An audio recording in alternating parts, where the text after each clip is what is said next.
Ok, c'est parti. Donc, je me présente, je m'appelle Omer Kara, je suis développeur .NET chez Brightnut et je fais aussi du RPA. Donc, je suis familiarisé avec tout ce qui est Blue Prism, UiPath ou Contextor.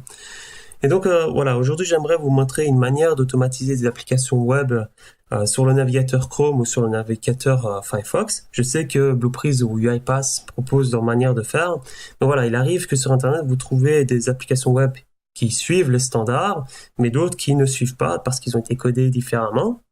Et donc, il arrive qu'il est difficile d'automatiser ce genre d'application et donc il est utile parfois d'aller voir une alternative. C'est pourquoi moi aujourd'hui je vous propose de voir Selenium, peut-être que ça pourrait vous aider.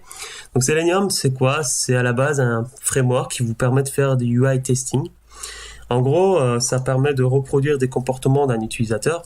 Donc par exemple envoyer des clics de souris ou envoyer des touches du clavier. Et pour vous montrer un exemple, moi je suis parti sur un truc simple. Je vais lancer le navigateur Google Chrome en faisant la recherche de google.be. Et à l'intérieur, je vais aller chercher le champ de texte pour faire la recherche et envoyer simplement le mot-clé Selenium. Après ça, je vais voir si Selenium a bien été introduit dans le champ de texte.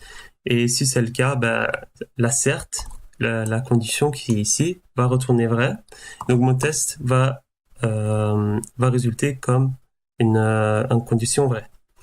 Donc moi, je vais aussi vous expliquer comment j'ai été chercher cette information-là, le Q. Donc d'abord, il est utile d'aller voir sur l'interface de Google, donc la page d'accueil. Quand on arrive sur la page d'accueil, le champ de texte, le textbox que j'ai indiqué là-bas, en fait c'est ceci. Qu'est-ce que j'ai fait pour l'identifier? Je reviens ici, donc je clique droit dessus, je fais inspecter, et quand j'inspecte, le code source apparaît et directement le tag en question est mis en évidence. Et vous voyez que dans input, il y a une liste d'attributs, et je vais aller chercher dans cette liste d'attributs lequel identifie mon input en question. Moi, j'ai directement ici, par exemple, c'est name égale Q. Vous pouvez aussi utiliser ID si vous voulez. Il n'y a pas de souci. Je vais fermer la page web. Je reviens. Donc, c'est pour ça que j'ai mis by name, la valeur Q, pour pouvoir identifier le textbox et aller le chercher. Donc, une fois que j'ai mon objet textbox, je peux utiliser des méthodes telles que sendKeys pour pouvoir envoyer des mots sur le champ de recherche. Après, voilà, je fais l'assert et vous allez voir, on va lancer un test. Et donc je vais dans l'explorateur de test, je fais exécuter, exécuter tout, on s'en fout, il y a qu'un seul test. Si je lance le test, vous allez voir Google Chrome qui va apparaître, c'est normal. Ensuite, voilà, le résultat Selenium est bien introduit dans le champ de texte. Je ferme la page web, il n'y a plus rien à voir, donc je reviens sur Visual Studio, je vois que le test est toujours en vert, donc ça veut dire que ça a été réussi, il n'y a pas de problème, Selenium a bien été introduit dans le champ de texte. Voilà, c'est tout ce que je voulais montrer aujourd'hui. Vous avez vu un petit aperçu de ce que Selenium est capable de faire. Donc, il est capable d'identifier et d'interagir avec un élément sur un site internet. Voilà. Donc, si vous me posez la question comment j'ai fait pour télécharger les packages en question, j'étais sur le projet, j'ai fait clic droit, j'ai utilisé le Nugget Package Manager de Microsoft. Je vais là-dessus, je tape le mot-clé Selenium.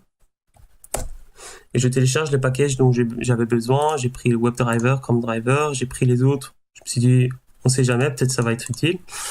Ensuite, pour faire le test unitaire, j'ai utilisé le framework NUnit. Et celui-là, j'ai eu besoin du premier et de NUnit 3 test adapteur pour pouvoir lancer les tests sur le côté gauche dans l'explorateur de test.